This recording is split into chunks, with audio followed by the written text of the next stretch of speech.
So just give a quick background on TeachAids before we get started.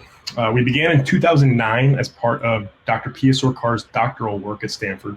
And our goal is to target persistent, complex problems that transcend communities, involve stigma, and affect youth directly.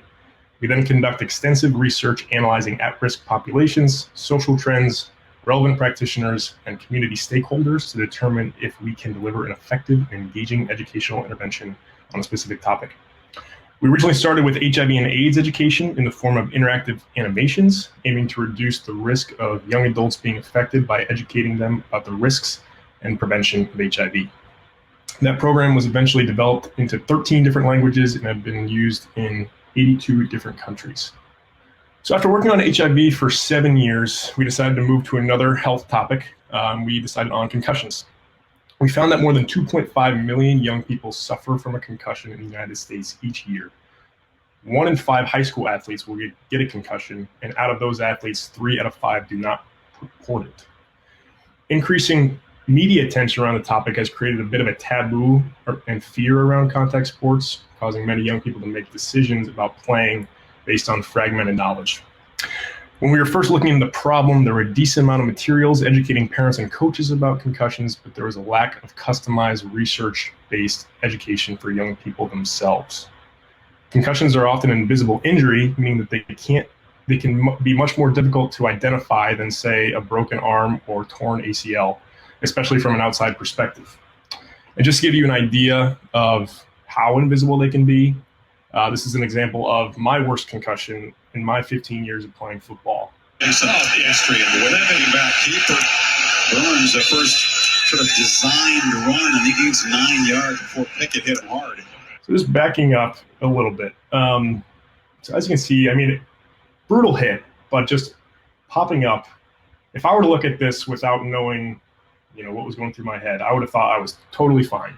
Do a little adjustment to the helmet, walk back to the huddle, and all good. But in that moment, my whole world was kind of flipped upside down in a way that it never had. It was completely foggy, confused, dizzy.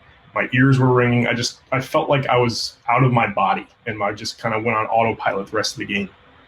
But because of that tough guy, put your body on the line for your teammates mindset that I grew up with, I never once thought about coming out of the game. And with Crash Course, this is what we wanted to help avoid, coming back into the game after receiving a concussion. Going into development, our goal was not necessarily to prevent all concussions, but to educate young athletes about the signs, symptoms, recovery time, risks, and treatments of concussions so that they can make a more informed decision about either playing in general or how to react after they think they've had one. We started in 2017 by analyzing all available research. We pulled every available study conducted on concussions. Our experts poured through every bit.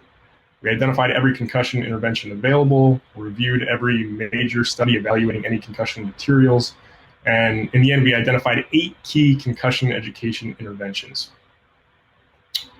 We also conducted several different concussion research courses at Stanford, and the first course's goal was to research those 8 key interventions and take a deep dive into each program. This class was under Stanford IRB protocol, meaning the students were being studied based on their experiences as well. The class was open to anybody, but because of their vested interest in concussions, the class turned out to be all athletes. Almost immediately, it was apparent how difficult it was for these athletes, many of whom were my teammates, to speak about their concussions. We found that the way to get them to talk was through technology such as Poll Everywhere, where the athletes could use their phones and computers to answer anonymously. The students quickly discovered how similar their experiences were, and these shared experiences totally freed the class into delving into the research. Based on what the researchers, athletes, and in-depth interviews showed, we started our pre-production scripting and storyboarding. This involved intense translations from different sources into simple language which resonated with young people. For example, too many times doctors tend to feel that they're speaking in the kids' language, but many times kids will tell you that they don't understand the word. The general consensus was that kids feel like doctors just don't understand them. Such issues were critical to address our storyboard development. Once we had a storyboard and script finalized, it was time to start filming. And yeah, so basically, we created Crash Course in a combination of standard HD video and 360 video, and are working in both ways because there are pros and cons of both.